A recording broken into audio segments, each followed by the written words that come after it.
Jana ulichezwa mchezo kati ya Yanga na Coastal Union, na mchezo huo ulipigwa katika uwanja wa KMC Complex na ulimalizika kwa Yanga kufunga goli moja, lakini daktari wa mpira Aucho hakuweza kumaliza mechi hiyo kwa sababu ya jeraha alilopata wakati mechi ikiendelea.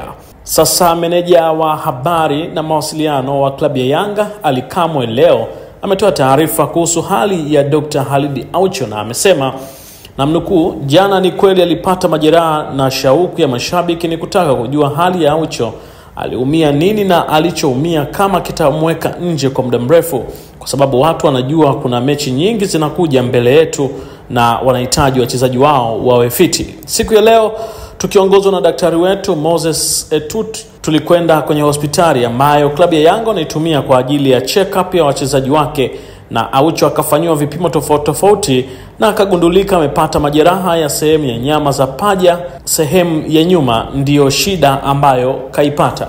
Amesema kwa mujibu wa daktari na mchezaji mwenyewe, Khalid Aucho hatakuwepo kwenye mchezo dhidi ya Azam FC, na daktari amesema kesho atamfanyia vipimo vingine na ndio atagundua ni kwa muda gani Aucho atakuwa nje kuuguza jeraha, kwa hiyo hatakuwa sehemu ya mchezo huo. Kwa update ya taarifa zaidi endelea kufuatilia Ahadi TV, utaendelea kupata taarifa mbalimbali ambazo zinaendelea kutufikia. Usisahau kusubscribe, kulike, comment pamoja na kushare.